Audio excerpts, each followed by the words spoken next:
Hello everyone, welcome back to another episode here at Bareham Engines.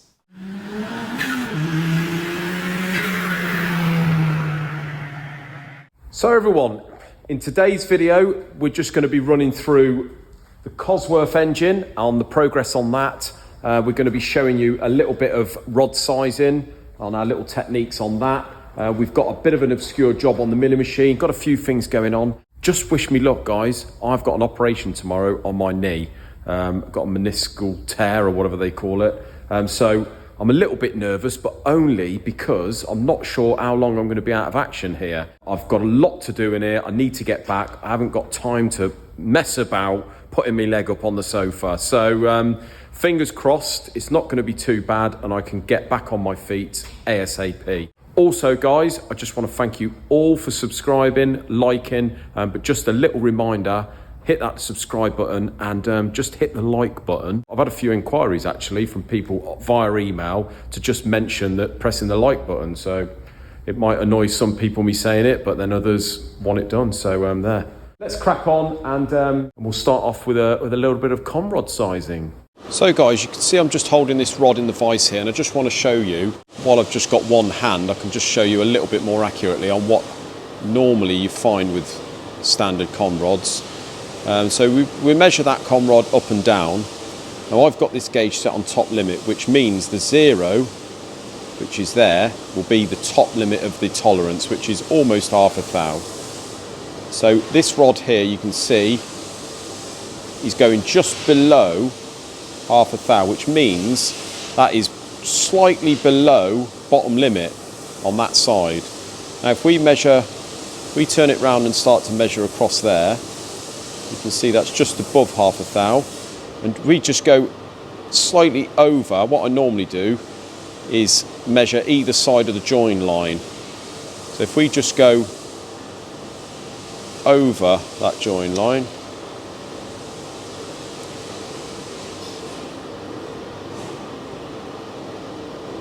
you can see he's half a thou.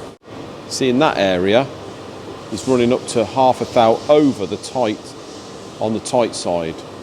So you do find this, we have it a lot with the Cosworths, that you can have some, very very rarely do they measure absolutely round on a second-hand rod, even if there's been no issues before with the big ends, but very very rarely do they measure absolutely round. They're usually quarter to half a thou oval in some area. That's why even if they haven't given any trouble and they're within tolerance, we normally run the hone up there and just true them up and make them round at least. Now I like to run most of my rods on top limit, which means on the bigger side of the tolerance. Depending on the crank journal, if the crank journal is on bottom limit or we're using a standard crank that measures bottom limit, then you know it's okay to run them on top limit. But depending what it is, how big the journal size is and all that, we maybe run them on bottom limit. But 9 times out of 10, like with the Cosworths and all that, I will run them on top limit. So this rod here needs to not only be trued up, but it needs to be taken out, getting on towards half a thou to make it on top limit, and that will also make it round. We've done 4 rods already. They are trued up. These are all on top limit. Now what we've found with these 4 is that one there is running on bottom limit, but these 4 were pretty much top limit in that area, but across here it was sort of closed up quarter to half a thou. So by running the hone down lightly, all it does is open that up. It doesn't tend to open that up anymore, and then you end up with it just true and running on top limit, which is absolutely perfect. So we shall do that rod, do the other 4, and then these are all ready for Paul to balance. So this has still got to cool very slightly. You're probably going to find that it closes up about 2/10 once it's cool, but you see now, yeah, that's starting to cool. So that's on pretty much top limit there in that area. We turn it round and near enough top limit on that direction. So that's absolutely perfect. So you can see just by honing it out that it does make it a bit more true and round as opposed to oval. So it gets rid of that ovality. All we were waiting for, I told you in the last video, we were just waiting for the pistons and rods. Well, both of those have turned up yesterday. You can see these I-beam rods that we're using. So these are the long rod setup. So these are, about 6 mil longer than the originals. Now the reason for this, in case I haven't said before, is the longer the rod, the less lateral movement there is on the big end of the rod. So obviously the shorter it is, the more the lateral movement you've got. And what these allow you to do is to rev the engine higher with the same amount of sort of lateral force as the shorter rod. So that's what we do. So the difference is you've got the longer rod, which means from the centre point of the big end to the centre point of the small end is obviously longer. And then what they do is to keep the correct crown height in comparison to the surface of the block, they move the pin height up.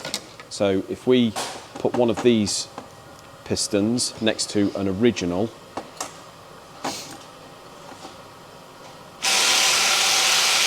put the crown heights the same, you can visibly see there that the pin height is lower on the original piston. So another advantage with using the long rod setup is it moves the piston up towards the bulk of the weight on the piston, thus allowing less sort of movement side to side on the piston, thus allowing it to be able to rev higher again. So that's the reason for it, guys. As you can see, I've done the bowls now. And what I've done is I've done them, it's worked out that they're the same capacity on both, so we're going to end up running probably about 8.2 to 1. This is on aftermarket management anyway, this engine, but we're going for big power. So all I've done is I've left the bowl 1 millimetre shallower than the original, just to keep a bit more thickness in there, and I've just gone out slightly further. Probably gone out about another 1.5 mil towards the edge in comparison to the original. Just gives a sort of bigger area in the bowl anyway.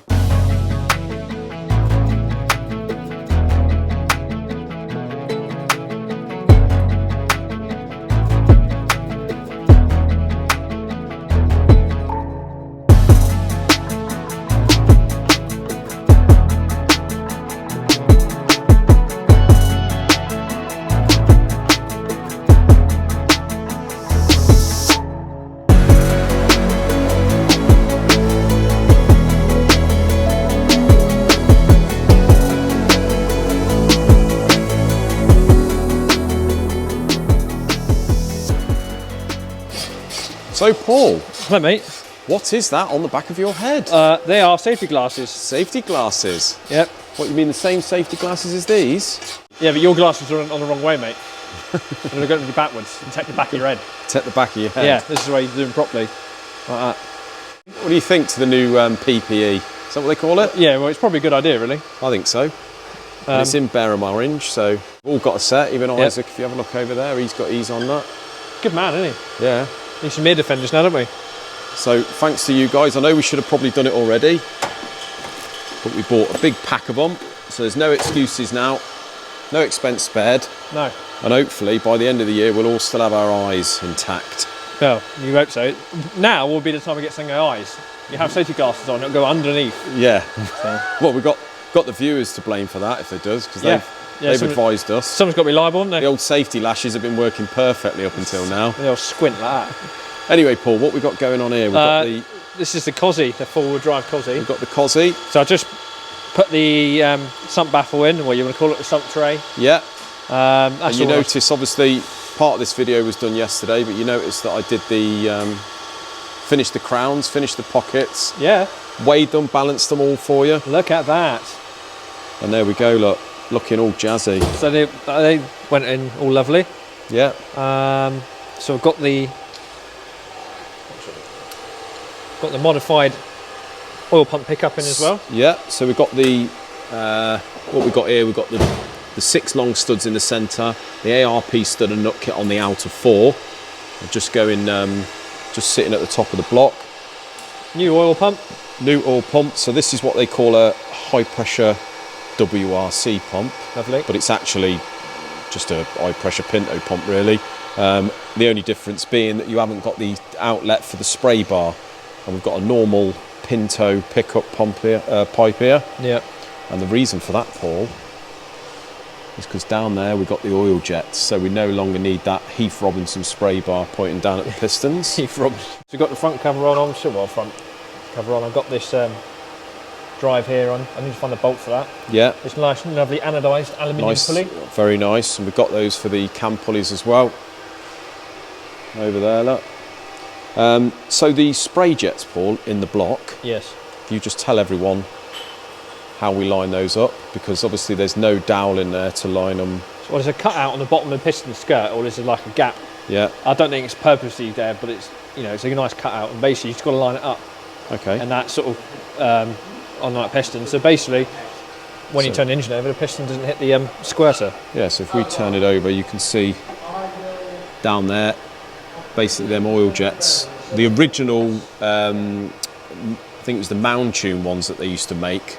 They had a sort of little offset dowel that you had to do an extra machining hole, and the dowel sat in to line them up. But these are just the BMW ones. You can point them where you want, as long as they miss the crank and the rod. Fairly easy. Point down towards the base of the. Fairly easy to line up. I mean, just do it by eye, but I mean, you can't really get it wrong. No, a little bit of thread lock on the thread. And yeah, it's nipped up, not too tight, obviously. Job's a good one. So this one's coming along nicely, really. We've got to on. So the next step is sump on, maybe. Yeah. Head on. Probably put the sump on and the head on, basically. Yeah. And we're getting there, really. And let's go and have a word with Isaac. See what he's doing over there. Looks a bit Ford related. So let's head over and have a word with Isaac, see what he's up to. Hello, mate. Here he is. You all right? First of all, how are you finding the new PPE? Oh yeah, good. Look at that. Get them on. Look at that. Got them to hand. Always. And they even look trick. They don't look bad, to be fair. No, I've got mine, mate. They look nice and stylish, I suppose. And yeah, they're fairly comfy, I thought. yeah, that's it. So Don't bother me. got to thank the viewers for that. But what we got going on here, mate? What's this? So this is a Crossflow 1600. It was sent in with the head and the bottom end separate. Okay. But we've stripped the bottom end. John's done some measuring. Is it all what is it? Just a check-in job? We've got to. I'm not sure really. I think it was used. Was it smoking or using oil? This thing? I'm not sure. I might have been using some oil. I think these are an acrylite piston. Yeah. It's got the X-speeding rods, which are on the cheap end of the market. But to be honest with you, we've never had any issues with those. Really good rod for really good budget rod. But the acrylite pistons, which you can get from Burton, they're a supplier of them. They tend to run a bigger clearance anyway. Right. But feeling the rings, they feel a bit razor sharp. So Yeah. I suspect that it's probably been over fueling, running a bit rich. Yeah, the crank balls, all looks good. Yeah. John said he reckons it's a brand new crank. Oh, really? Yeah. I don't think this has really run very much. okay. It's either not run a lot or not run at all. No, it doesn't look like it's run much at all. But yeah, the bores are quite shiny, so it probably was. Yeah, so rich. it's glazed up Yeah. and fairly fancy rocker shaft and posts and that. Yeah, it's all quite. Well, it's all pretty quite funky. nicely done, really. Yeah. Right, so you're probably wondering what I've got going on here, guys. This is a bit of one of those Heath Robinson jobs, I suppose.